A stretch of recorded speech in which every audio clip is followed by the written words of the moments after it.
dan ragamu, teguh sinar cahaya, satukan jiwa.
Okey, boleh.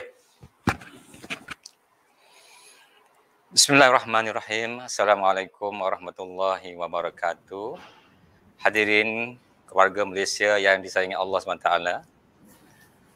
Acara seminar kebangsaan menelusuri isu kontemporari dalam pendidikan dan kesejahteraan insan SKIK 21 diteruskan lagi dengan sesi pembentang utama yang mewakili Majlis Agama Islam Kelantan MAIK. Untuk itu, majlis dengan hormatnya mempersilakan Yang Berusaha Dr. Johari Yap, pensyarah pengimejan kraniofasial Pusat Pengajian Sains Pergigian Universiti Sains Malaysia Kubang Krian, merangkap pengurusi Makma Kelantan sebagai moderator untuk sesi ini. Dengan takzimnya, dipersilakan. Bismillahirrahmanirrahim. Assalamualaikum warahmatullahi taala wabarakatuh. Terima kasih kepada juru acara kita sebentar tadi, dan alhamdulillah kita bersama kembali dalam seminar kebangsaan 2021 yang bertajuk menelusuri isu kontemporari dalam pendidikan dan kesejahteraan insan. Bagi memberkati majlis kita pada petang ini, marilah kita sama-sama memulakan majlis kita dengan ummul kitab Al-Fatihah.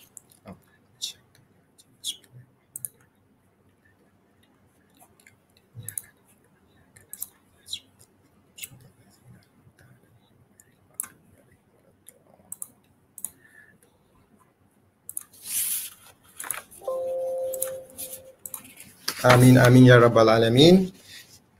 Pada petang yang mulia ini, kita bertuah kerana dapat bersama-sama dengan pembentang kita, pembentang utama dari Majlis Agama Islam dan Adat Istiadat Melayu Kelantan, MAIK, yang diwakili oleh Pegawai Hak Ehwal Islam MAIK, Ustazah Yasmun binti Muhammad. Beliau merupakan lulusan SMKA Naimil Banat Kota Baru sebelum meneruskan pengajian dalam Sarjana Muda Pengajian Ilmu Wahyu dan Warisan Islam, Fiqh dan Usul Al-Fiqh, Universiti Islam Antarabangsa Malaysia UIAM. Sebelum memulakan tugas di MAIK, beliau merupakan pegawai dakwah kanan MAIK sebelum bercuti belajar pada tahun 2018 untuk Sarjana Pengajian Islam Universiti Kebangsaan Malaysia UKM. Sebab itu beliau dekat di hati dengan mualaf-mualaf dan juga orang asli di Kelantan ini. Beliau banyak membuat penulisan ilmiah dalam jurnal berwasit, antaranya yang bertajuk Tahap Kepuasan Mualaf terhadap Pengurusan Kelas Bimbingan Agama Majlis Agama Islam Kelantan, Pengurusan Dakwah Orang Asli oleh Majlis Agama Islam dan Adat Istiadat Melayu Kelantan, serta pembentangan dalam seminar antarabangsa yang bertajuk Empowering Zakat in Education, MAIK Experience. Kini Ustazah Yasmun merupakan Ketua Pegawai Pengurusan Sumber Manusia MAIK. Bagi tidak melengahkan masa lagi, pihak majlis dengan segala hormatnya ingin menjemput pembentang utama bagi sesi petang ini, Ustazah Yasmun binti Muhammad, yang akan menyampaikan pembentangan yang bertajuk Peranan MAIK dalam Pendidikan dan Kesejahteraan Insan. Dengan segala hormatnya dijemput. Bismillahirrahmanirrahim. Assalamu qablal kalam. Assalamualaikum warahmatullahi wabarakatuh. Terima kasih kepada Tuan Moderator Dr. Johari yang lebih mesra dengan panggilan Dr. Jo selaku moderator pada petang ini. Alhamdulillah Rabbil Alamin, wassalatu wassalamu ala asyrafil anbiya wal mursalin wa ala alihi wa sahbihi ajma'in. Alhamdulillah hari ini insyaAllah saya akan berkongsi sedikit berkaitan dengan peranan Majlis Agama Islam Kelantan dalam pendidikan bagi kesejahteraan insan. InsyaAllah saya akan kongsikan slide presentation saya. Okay.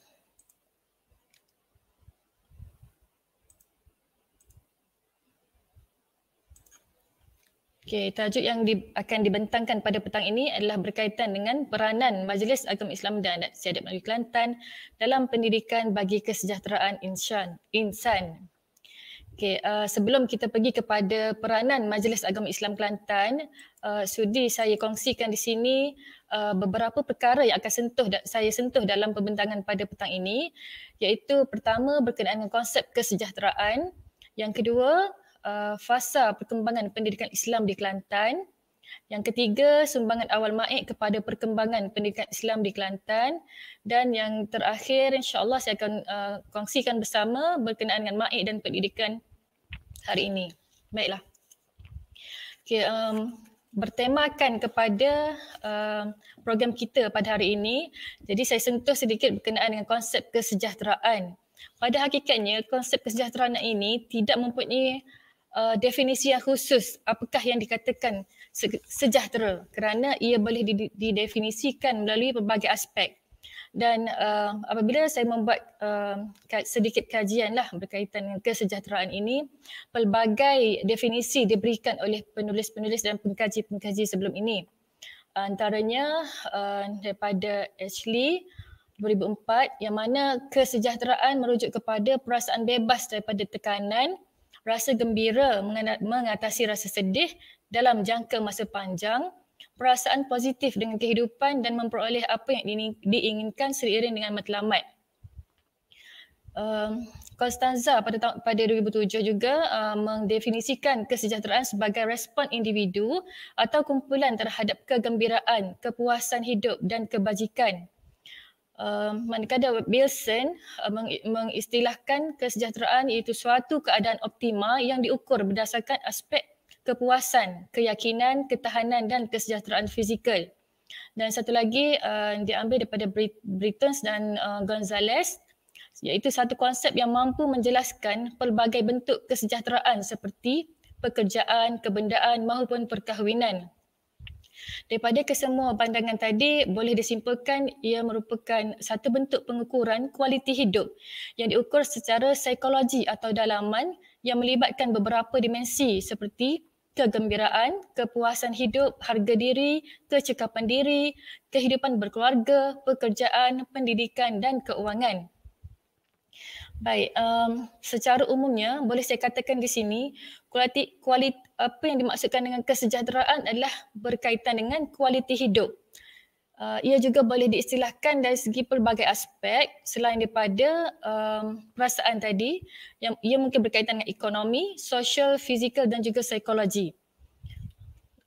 Jadi selaku kita umat Islam, saya mengambil juga daripada kajian teks kitab Hidayah As-Salikin yang mana isu berkaitan kesejahteraan ada termaktub dalam kitab tersebut, yang mana 6 konsep pembangunan diri yang menjadi asas pencapaian kesejahteraan dan kedamaian, iaitu melalui pembangunan modal insan berteraskan Islam.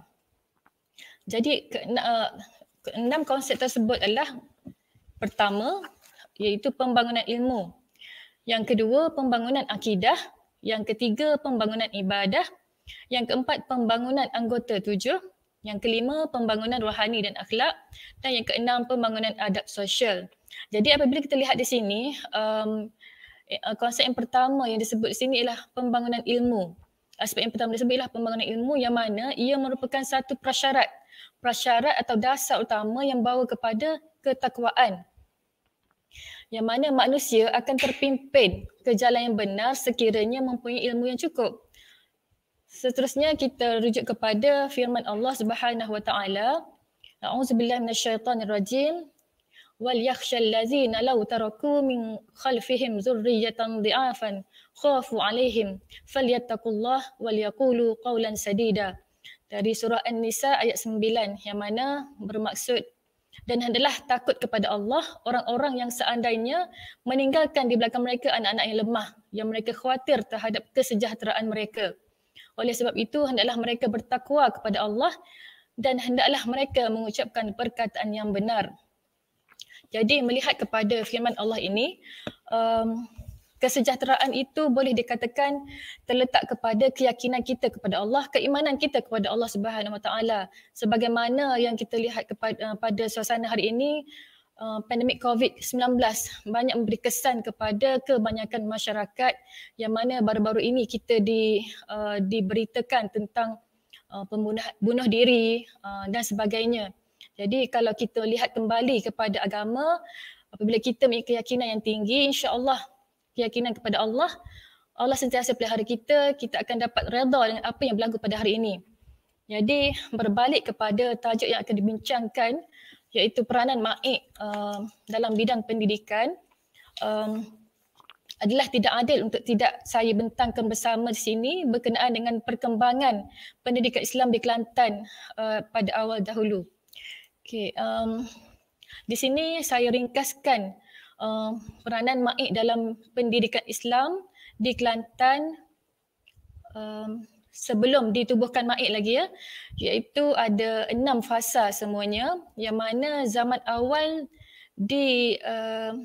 didapati pendidikan telah bermula sebelum tahun 1820, yang mana pada ketika itu pendidikan non formal di rumah dan di surau serta pendidikan di istana, yang mana pada ketika itu melihat kepada sejarah, sejarah mendapati 300 hingga 400 tahun sebelum ini Islam telah tiba di Kelantan sebenarnya. Bukti yang dapat dilihat secara jelas adalah usia Masjid Kampung Laut yang merupakan masjid terawal di Kelantan, yang mana usianya dah melebihi 300 tahun ya. Jadi dilihat di sini Islam itu telah sampai awal lagi di Kelantan. Dan pada ketika itu pendidikan non formal ini dibuat di rumah guru agama ataupun di surau-surau, yang mana pada ketika itu guru-guru yang baru pulang dari Timur Tengah kebiasaannya akan membuka kelas di rumah masing-masing ataupun turun ke surau-surau mengajar masyarakat pada ketika itu. Dan menurut catatan sejarah, Syekh Haji Abdul Halim merupakan orang pertama yang bergiat secara aktif pada ketika itu. Dan sehinggalah pada tahun 1820 dicatatkan bahawa pondok pertama telah ditubuhkan, iaitu Pondok Tok Pulau Condong. Ini betapa lamanya kita punya sejarah Islam di Kelantan. Jadi pada ketika itu macam mana boleh tumbuhnya pondok? Pondok-pondok ni pada asalnya kelas-kelas agama diadakan di rumah guru. Jadi murid-murid yang ingin belajar agama dia akan pergi ke rumah guru. Dan sehinggakan mereka menubuhkan rumah-rumah kecil di sekitar kawasan rumah-rumah guru ni sehingga dipanggil sebagai pondok. Istilah pondok ni dalam bahasa Arabnya fondok lah, fondok. Jadi seterusnya selepas tertubuhnya pondok pada ketika itu Tok Pulau Condong, maka bermulalah zaman penginstitusian. Maksudnya pengajian non formal tadi berlaku penubuhan institusi-institusi pondok yang mana lebih berpusatlah. Dan juga pada ketika itu juga dikatakan telah penubuhan sekolah Melayu juga telah ditubuhkan.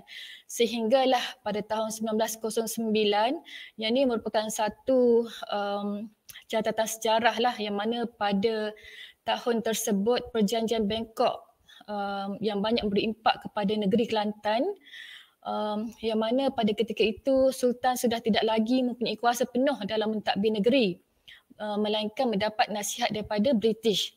Dan dalam masa sama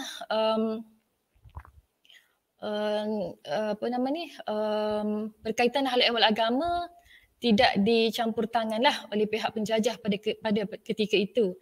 Jadi rentetan daripada Perjanjian Bangkok tersebut, maka tertubuhlah Majlis Agama Islam Kelantan pada tahun 1915.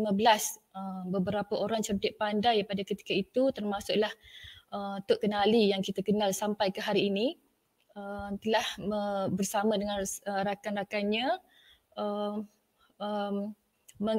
menginisiatkan penubuhan Majlis Agama Islam Kelantan, yang mana peranan majlis pada ketika itu adalah untuk menasihati Al-Sultan lah dalam bab-bab agama.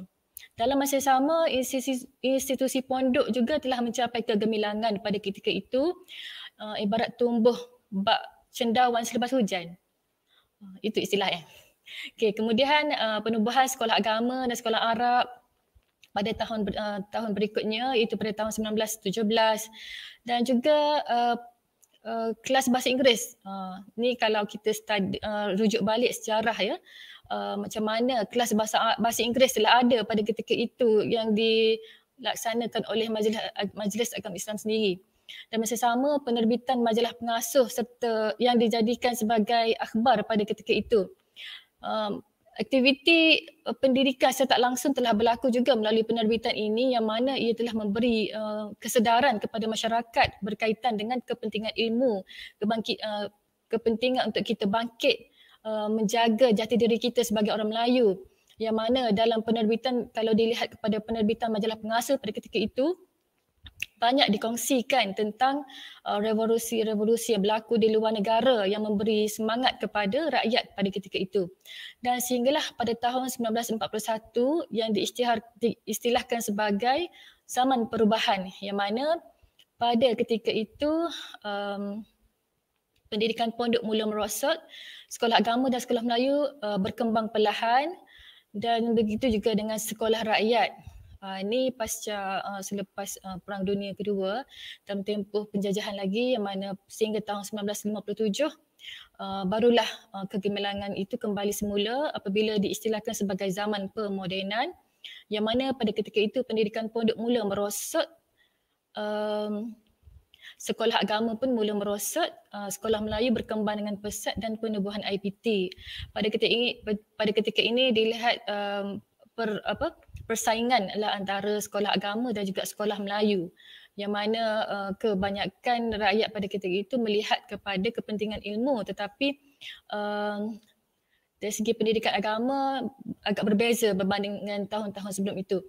Baik, seterusnya adalah zaman pengukuhan, iaitu bermula tahun 1970 sehinggalah yang kinilah, yang mana zaman pengukuhan, pendidikan pondok, sekolah agama dan sekolah Melayu diperkukuhkan dan IPT berkembang pesat, termasuklah pendidikan swasta. Dan kalau kita lihat pada hari ini, sekolah-sekolah pondok dan mahat tahfiz masih ada ya, berkembang subur di negara kita, alhamdulillah. Maksudnya pengusaha-pengusaha pondok dan tahfiz ni masih tidak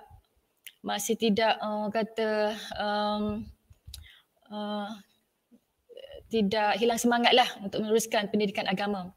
Seterusnya saya melihat kepada sumbangan berkaitan dengan peranan MAIK dalam pendidikan tadi. Kalau ikutkan berdasarkan kepada bidang kuasa MAIK pada ketika itu, boleh dikategorikan kepada 12 aspek ya.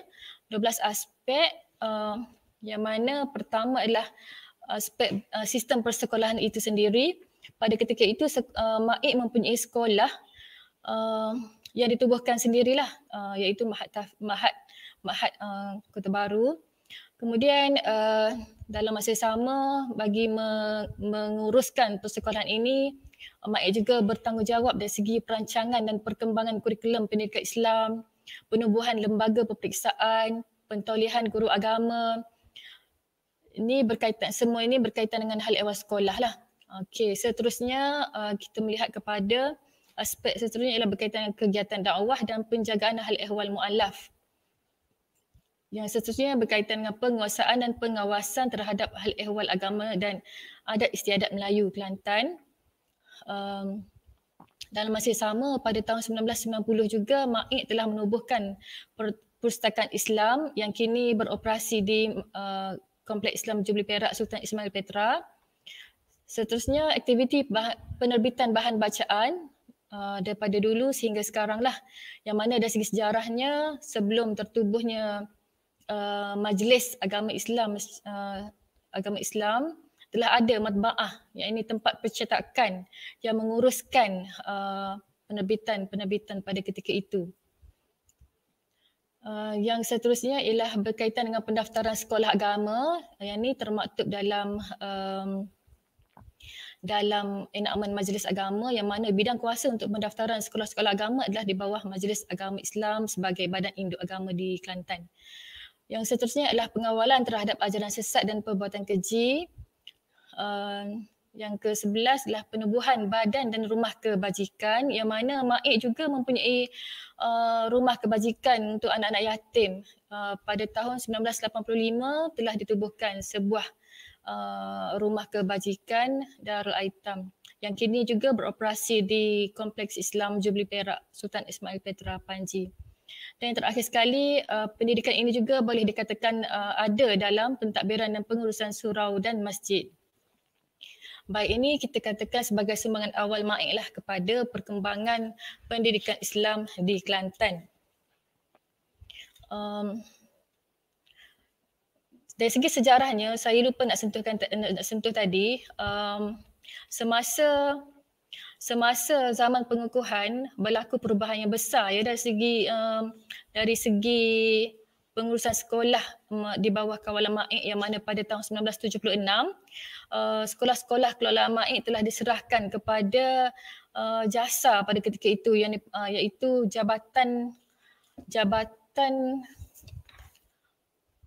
Sekolah-Sekolah Agama Kelantan, yang kemudiannya dikenali sebagai YIK setelah beberapa tahun melalui transformasi sehinggalah pada tahun 1979 Yayasan Islam Kelantan telah mengambil urusan lah berkaitan dengan sekolah-sekolah agama. Jadi sekolah-sekolah di bawah YIK pada MAIK pada ketika itu diserahkan kepada Yayasan Islam Kelantan. Okay, seterusnya berbalik kepada cerita tadi ya. Saya pergi kepada yang terkini. Baiklah, beberapa aspek yang disebutkan tadi telah pun diserahkan juga kepada Yayasan Islam Kelantan. Maka pada hari ini saya ringkaskan kepada beberapa perkara yang saya rasa boleh dijadikan sebagai peranan MAIK dalam pendidikan. Yang pertama itu menjadikan institusi masjid sebagai pusat perkembangan ilmu. Pada ketika dahulu, sistem pengajian agama dalam bentuk halaqah di masjid-masjid merupakan satu perkara yang biasa sebenarnya. Maksudnya pada ketika itu MAIK belum mengambil alih ya pengurusan di masjid. Maksudnya aktiviti di masjid itu berjalan secara sendirilah sehinggalah tertubuh MAIK Majlis Agama Islam Kelantan. Maka majlis mengambil inisiatif untuk menjaga pengurusan masjid-masjid ini agar lebih terjaga, yang mana melalui pelantikan guru agama yang dibayar gaji, jadual kuliah yang lebih tersusun dan juga sukatan yang khusus. Begitu juga dengan kawalan tauliah mengajar agama. Mana-mana masjid atau surau yang ingin mengadakan kuliah-kuliah agama hendaklah memastikan pengajar-pengajar yang ada mempunyai tauliah agama. Dan yang terkini kita telah mengahadkan tauliah mengajar agama ni beri tempoh tertentu. Bukan kata setelah dapat tauliah sepanjangnya dapat tauliah. Maka kita sebagai langkah kawalan di peringkat MAIK, kita meletakkan satu tempoh untuk kita review adakah pengajar ini boleh dipercayai. Bukan maksud dia boleh dipercayai, tapi maksudnya kita berada di jalan yang benar, insyaAllah. Sebab kita berpegang teguh ya, Kelantan kita berpegang teguh kepada akidah Ahli Sunnah wal Jamaah. Kerana kita perlukan satu kesatuan masyarakat supaya tidak berpecah belah. Okay, seterusnya ialah berkaitan dengan pemerkasaan kelas pengajian tafakuh, iaitu Mahat Tahfiz Al-Quran MAIK. Ini merupakan khazanah yang lama juga, yang mana kelas pengajian tafakuh sebelum ini telah diadakan di Masjid Muhammadi bermula tahun 1980. Okay, selepas 4 dekad ia telah mengalami beberapa transformasi dan kini beroperasi sebagai Mahat Tahfiz Al-Quran. Pada asalnya ia hanyalah kelas pengajian tafakuh, bertukar kepada kelas tahfiz dan kemudian seterusnya telah dinaik taraf kepada Mahat Tahfiz Al-Quran MAIK. Dan sehingga kini MTQ MAIK ini telah bekerjasama ya dengan JAKIM, yang mana kita telah menawarkan program Diploma Tahfiz Al-Quran dan wal Qiraat. Dan yang terbaru insya-Allah bermula pada tahun 2022, program baharu yang akan ditawarkan adalah Diploma Tahfiz Al-Quran dan Syariah. Jadi alhamdulillah dengan perkembangan semasa pada hari ini, pemerkasaan pengajian agama ini dapat diteruskan, yang mana pada 2016 negara pernah melancarkan, ya, Kerajaan Peringkat Nasional pernah melancarkan dasar pendidikan tahfiz negara, dan ini seiring dengan keperluan semasa. Jadi seterusnya saya pergi kepada yang ketiga, yang berkaitan dengan kegiatan penerbitan MAIK sejak dari awal. Okay, penubuhan pejabat terjemahan kitab pada tahun 1916. Pada ketika itu Majlis Agama Islam rancak dalam kerja-kerja terjemahan kitab-kitab. suasana ilmu pada ketika itu memang agak aktif lah mendapat sambutan, yang mana pada ketika itu ramai yang ulama-ulama yang mendapat pendidikan di Timur Tengah kembali dan turun kepada masyarakat untuk menyebarkan ilmu mereka. Dalam masa sama pada ketika itu juga MAIK telah mengambil melalui usaha dan inisiatif untuk kenali, penerbitan majalah pengasuh berjaya diterbitkan pada tahun 1918, yang mana ia sangat memberi impak yang besar ya kepada masyarakat kita pada ketika itu. Dan majalah pengasuh pada hari ini masih kekal diterbitkan dengan menjaga khazanahnya dalam tulisan Jawi. Dan kemudian dalam masa sama pada ketika itu juga penyebaran soal jawab agama oleh Majlis Ulama juga diterbitkan melalui majalah pengasuh. Mereka pada zaman dahulu tidak sama macam zaman sekarang. Sekarang kita boleh Google sahaja. Tetapi pada ketika masa dahulu memang jauh berbeza lah. Siapa yang hendak, dia memang carilah ilmu tu. Kalau sekarang ni hanya dipetik di tangan. Cuma nak dengan tak nak. Tapi zaman dulu kena ikhtiar. Saya pernah dengar cerita sahabat saya yang mana dia perlu himpun duit untuk beli majalah pengasuh pada ketika itu. Baik, seterusnya program yang terkini lah di MAIK ini. Selepas berlakunya transformasi, perubahan dari segi pengurusan sekolah-sekolah, MAIK tidak meminggirkan isu pendidikan lagi, yang mana kita telah memperkenalkan program-program penajaan pendidikan MAIK. Iaitu pada tahun 2013, unit pendidikan MAIK telah ditubuhkan, yang mana sehingga ke hari ini lebih 400 pelajar telah ditaja. Pelajar-pelajar ini merupakan pelajar-pelajar cemerlang dari kalangan keluarga asnaf yang diberi bantuan dalam bentuk one-off dari mahasiswa dan juga beasiswa. Yang saya sebut lebih pada 400 orang tadi merupakan program-program yang ditaja sepenuhnya oleh MAIK. Bagi bantuan dalam bentuk one-off yang biasa macam pelajar baru tamat SPM nak masuk ke institusi pengajian tinggi, yang tu merupakan program biasalah sehingga hari ini masih kita laksanakan lagi. Dan yang terbaru ni, sebelum ini kita bagi bantuan kebanyakannya dalam bentuk one-off. Tetapi dalam program penajaan ini adalah merupakan penajaan penuh dan juga penajaan separuh, yang mana ia berbentuk dalam beasiswa. Okay, dan yang terkini juga satu perkembangan yang baru, yang mana pihak pengurusan MAIK juga telah bersetuju untuk melaksanakan program pembangunan bakat ulama, yang mana kita mengambil perhatian lah dalam bab ini untuk memastikan ulama-ulama pada masa hadapan akan ada lah, insyaAllah. Dan seterusnya, 3 perkara lagi yang saya ambil di sini yang berkaitan dengan pendidikan melalui dakwah, yang mana kelas-kelas bimbingan kepada mu'alaf orang asli dan juga bukan orang asli dilaksanakan oleh MAIK dengan kerjasama Jabatan Agama Islam serta JAKIM serta juga NGO. Yang ni sebab itulah pentingnya kerjasama ya. Kita tak mampu untuk laksanakan sendiri, tetapi melalui kerjasama, kebersamaan masyarakat dengan pihak jabatan kerajaan atau mana-mana agensi sebenarnya sangat penting untuk memastikan apa-apa kerja pendidikan ke dakwah untuk agar lebih berjaya. Baik, berbalik kepada pendidikan melalui dakwah tadi, untuk makluman ya, pelantikan guru agama ada juga di kalangan orang asli. Alhamdulillah, setelah beberapa tahun, lebih berpuluh tahun kita berdakwah di perkampungan orang asli, sehingga kini telah ada guru agama di kalangan orang asli yang mana lebih menjalankan tugas sebagai pemudasyara, insya-Allah. Dalam masa sama berkaitan dengan kawalan tauliah mengajar, sebagaimana saya sebutkan tadi, berada di bawah bidang kuasa dakwah lah. Dan sebagaimana saya sebutkan tadi juga berkaitan dengan kerjasama Jabatan Agama Islam Kelantan, JAKIM dan NGO.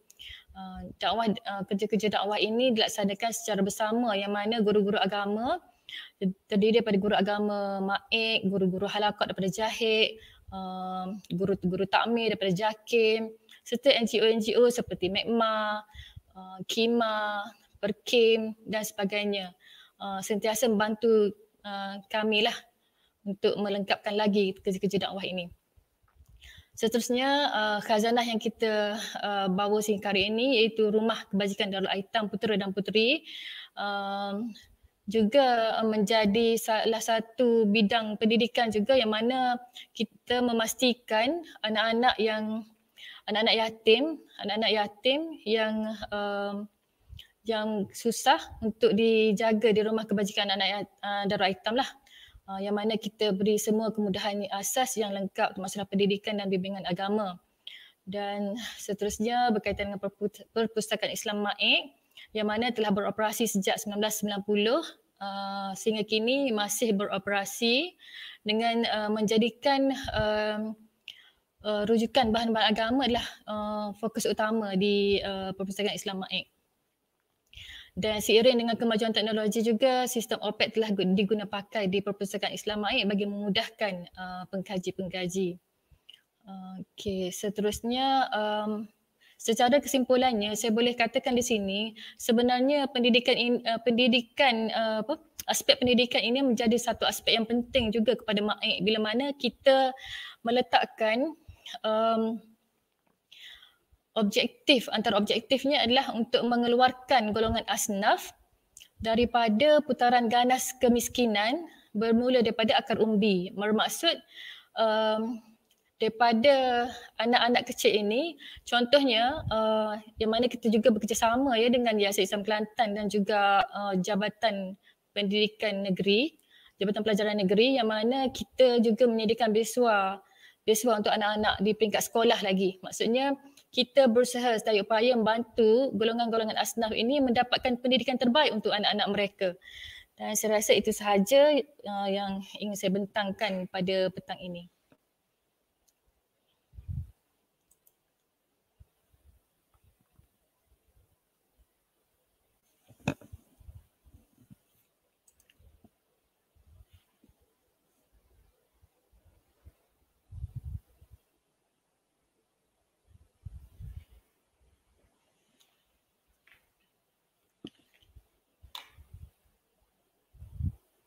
Okey, ada soalan ya?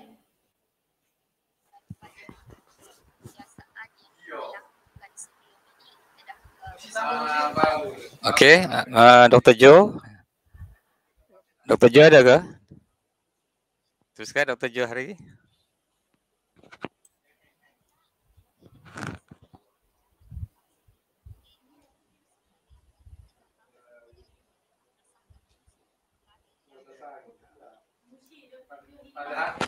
Oh ya ke? Ya Ustazah. Doktor, Ya. sekejap ya Dr. Jo hilang daripada radar sekarang ni. Mungkin ada teknikal, masalah teknikal. Sekejap ya nanti. Teknikal kita sedang berusaha untuk menampilkan Dr. Jo. Okey.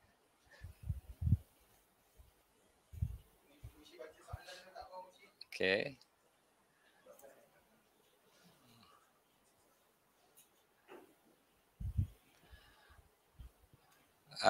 Okey. Baiklah. Sambil-sambil itu Ustazah, saya kerap membeli dan membaca majalah pengasuh terbitan MAIK.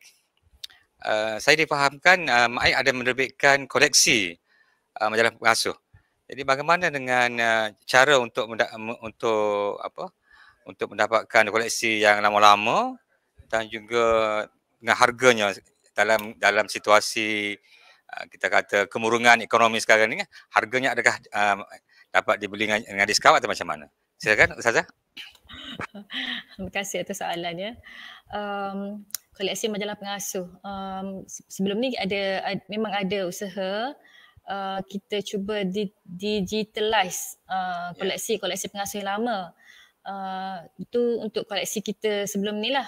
Untuk luar tu saya masih belum menerima maklum lah telah dibuka kepada masyarakat luar atau belum. Nanti boleh saya panjangkan kepada pihak pengurusan berkaitan kalau ada yang minat untuk mendapatkan koleksi-koleksi ni.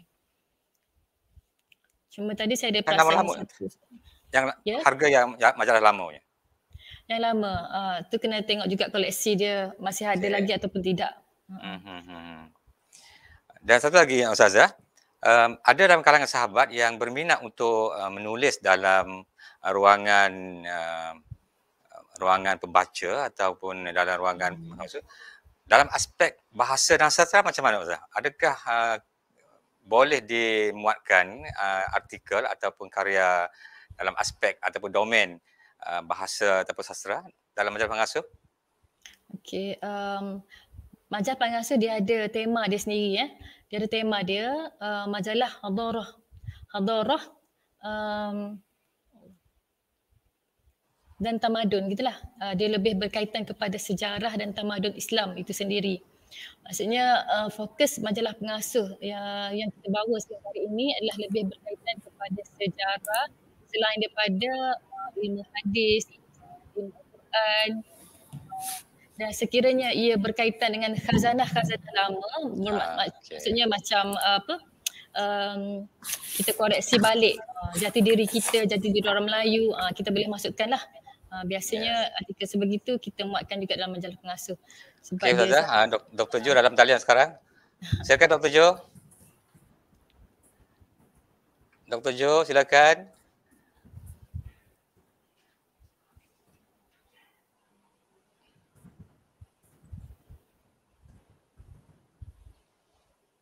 Tak dengar? Okey, Ustazah. Soalan daripada Siti Hajarman melalui ruangan. Assalamualaikum warahmatullahi wabarakatuh. Saya minta maaf ya, line tiba-tiba terputus tadi. Ada maintenance. Ya. Silakan doktor. Silakan. Ada soalan tu daripada penonton. Okey, soalan daripada Siti Hajarman. Ya. Ustazah, bagaimanakah impak MAID dapat ditunjukkan melalui kajian berfokuskan mana-mana aspek seperti pemerkasaan pendidikan melalui kooperatif dengan sekolah harian? Nak saya ulang ke? Bagaimanakah impak MAID dapat ditunjukkan melalui kajian berfokuskan mana-mana aspek seperti pemerkasaan pendidikan melalui kolaboratif dengan sekolah harian? Okey, terima kasih atas soalan daripada Siti Hajarman. Okey, terima kasih Puan Siti Hajar. Okey, kajian sebenarnya kita amat mengalu-alukan ya. Sebab kajian sangat penting dalam mana-mana jabatan. Kajian sangat penting untuk melihat impak apa-apa yang kita buat, kita perlu lihat impak dan kesannya kepada masyarakat ataupun yang berkaitan lah. Jadi soalan Puan tadi, bagaimanakah impak MAID dapat ditunjukkan melalui kajian berfokuskan mana-mana aspek seperti pendidikan. Saya rasa impak itu hasil daripada kajian tadilah. Maksudnya mana-mana yang kita rasakan perlu ditambah baik, kita akan buat tambah baik. Contoh macam saya sendiri, alhamdulillah dalam tempoh saya belajar itu, kajian saya berkaitan dengan pengurusan dakwah mu'alaf, dan apabila kita nampak kelompangan yang berlaku, alhamdulillah pihak MAID telah ambil tindakan lah. Maksudnya kita apa-apa pun setiap tindakan yang kita buat, kita perlu buat kajian balik, review balik, apakah perlu dibuat penambahbaikan. Saya harap menjawab soalan Puan tadi ya.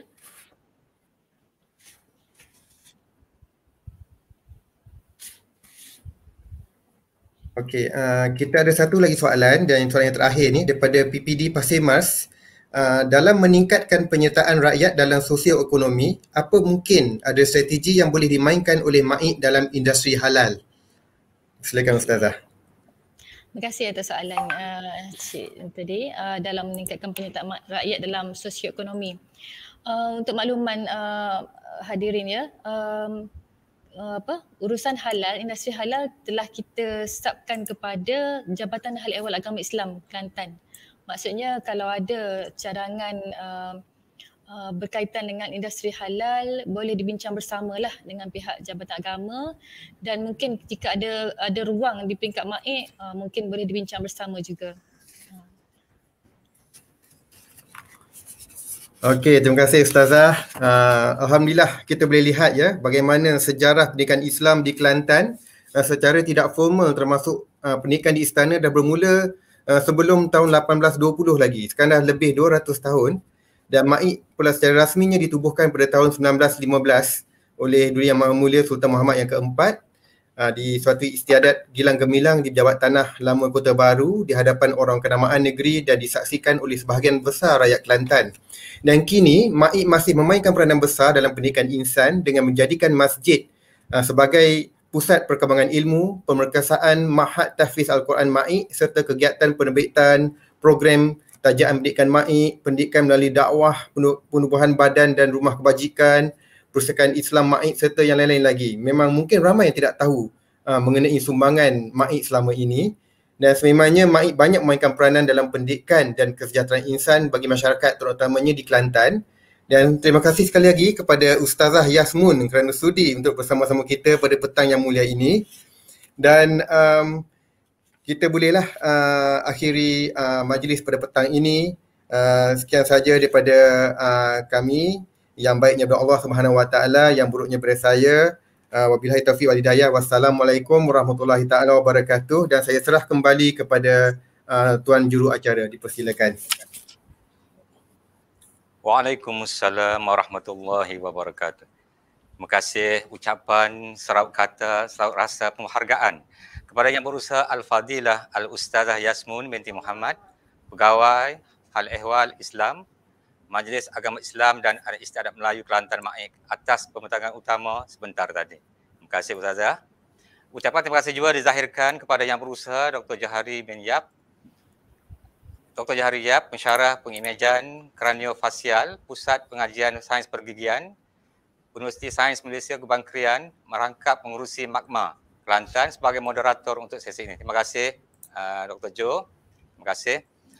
Baiklah, hadirin yang dimuliakan, teruskan tanda butang, suka, kongsi dan langgan SKIK 21.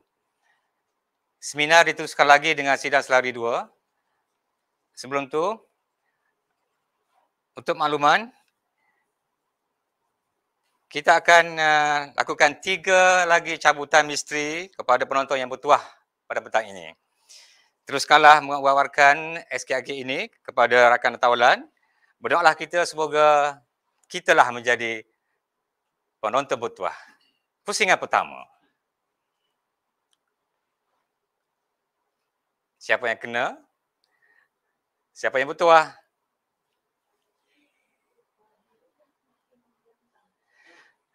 Tahniah. Yang pertama, Aziz bin Sarji 6903 0603 5531 SK Pau 5. Tahniah. Pusingan pertama sudah ada pemenangnya. Kita ke pusingan yang kedua.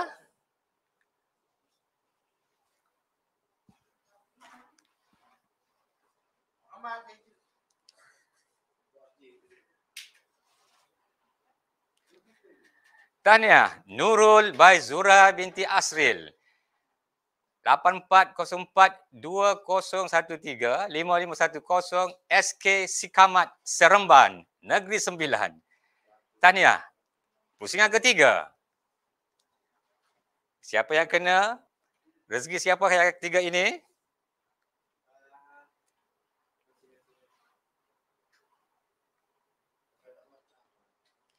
Tahniah, Roslini binti Ibrahim 630403035272 SMK Kubang Krian 2. Tahniah diucapkan. Tahniah kepada semua pemenang. Semua pemenang cabutan misteri bertuah yang kedua akan dihubungi melalui email oleh pihak pengurusan SKIK 21. Tahniah atas rezeki ilahi itu. Kongsi-kongsikanlah. Terima kasih. Tahniah. Semua peserta dan warga siber sila ke pautan sidang selari 2 seperti yang tertera pada paparan. Untuk meneruskan sesi pembentangan sidang selari 2, majlis dengan hormatnya mempersilakan moderator sidang selari 2 untuk meneruskan tertib acara pada petang ini. Dipersilakan dengan hormatnya.